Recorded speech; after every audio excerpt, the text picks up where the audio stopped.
Hi, my name is Chris and this is Battle Nonsense. After the spring patch you might have heard players complain about dusting, especially during dogfights. What these players mean is that on their screen they clearly hit the target and get the impact effect, but there is no hit marker displayed and no damage dealt. The reason why this happens can be found in the way how the hit registration works in Battlefield 4. When you fire a shot, then your PC or console will figure out if that shot hit something. If it did, then it will play the impact effect and tell the server that you hit that player. The server will then run a check if you could have actually hit this player, and if it confirms your hit, then you will get the hit marker on your screen and the other player will take damage. That's why the hit registration is called client-side server authoritative. But how does the server determine if a hit should be confirmed or denied? When we look at the big picture, then we see that we have to deal with three different realities here. The first one is what player 1 sees on his monitor, which is what he perceives as the current state of the game. The same is true for player 2, and then we have the view of the server, which is between player 1 and player 2. I intentionally do not say that the server is in the middle between the two players, because how much all these realities differ depends on the latency or ping of the players. So let's say that player 1 has a ping of 100 milliseconds. This then means that the data he sends to the server will reach it after 50 milliseconds, as the ping is the round trip time. So when player 1 begins to run, it takes 50 milliseconds until the server becomes aware of that, which will then forward this information to player 2, who receives that info 150 milliseconds later, as he plays at a ping of 300 milliseconds in our example here. This then means that if we ignore all the processing delays and the effect the simulation or tick rate has on how early data is sent, then the realities of player 1 and player 2 differ by at least 200 milliseconds. Now, if player 2 fires at player 1 and hits him, then his client will play the impact effect and send that hit information to the server. The server then has a quite tricky job to do, because in his view player 1 is here, while player 1 sees himself here. So we have three different realities due to the ping differences of the players.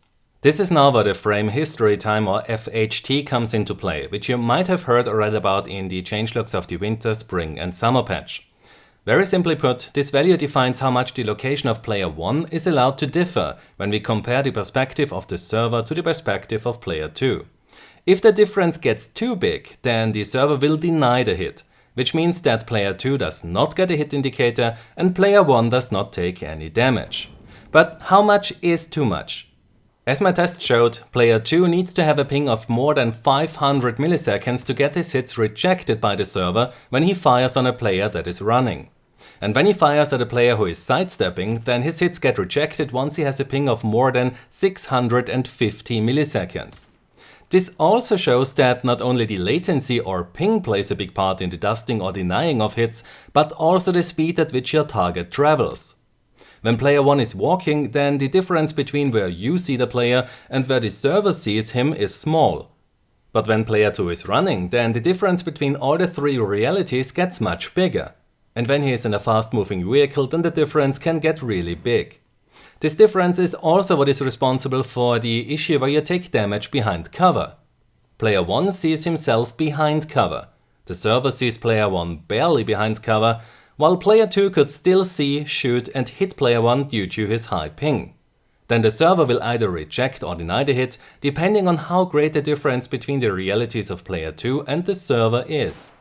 So this means that we just have to use a very low value for the frame history time, and that would fix the issue with taking damage behind cover.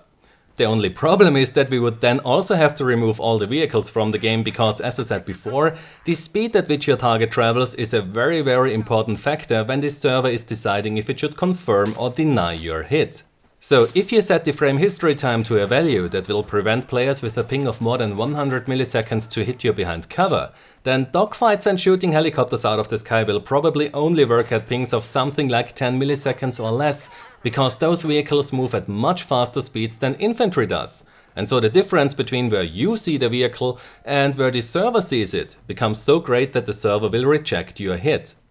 So after the massive rework that was required to get Battlefield and the Frostbite engine to support simulation or tick rates higher than 30, I think that adding support for two separate frame history time values could be the next big step for the hit registration in Battlefield or the Frostbite engine titles.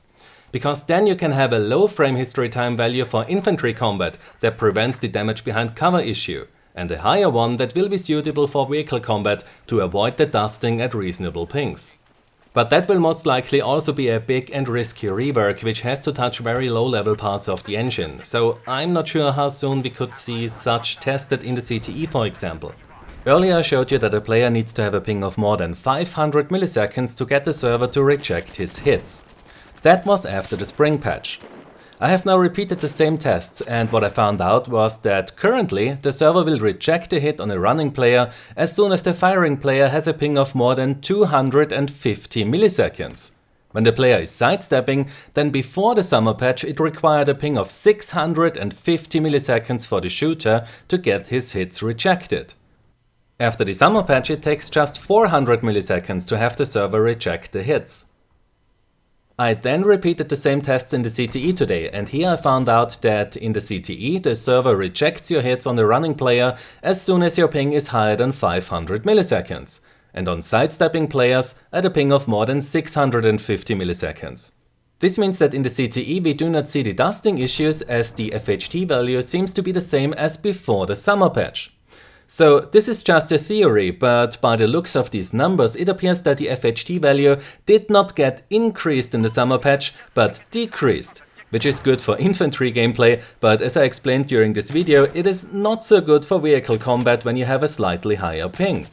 I have forwarded this information to the developers at DICE-LA. If it's really just the FHT value that is wrong in retail at the moment, then I guess and hope that this can be fixed with a simple server update. I will let you know as soon as I know more. In the meantime, the only advice that I can give players who want the best possible experience when playing the game is to play on servers that kick players who have an average ping of more than 75 milliseconds, and to play at a stable frame rate of at least 60 frames per second. Which is sadly only possible for players on the PC, but on such servers at least I have not experienced the dusting in dogfights so far after the summer patch. In the next or one of the next videos I will then show you all the changes that have been done to the network graph in the CTE and explain what these values mean and how you can use them to identify why you are suffering from issues when playing the game. I also keep getting the question from my viewers if they can support me somehow. And since I have to replace my nearly 4 years old mainboard and CPU soon, every bit of support is highly appreciated and will directly feed back into the videos that I produce. Sadly, YouTube does not offer the donate feature in Austria, so if you want to support me, then the best way to do that is through my Patreon page. The link is in the description. So that's all that I have got for you today. If you enjoyed this video, then please give it a like, subscribe for more, and I hope to see you next time. Until then, have a nice day and take care. My name is Chris and this was Battle Nonsense.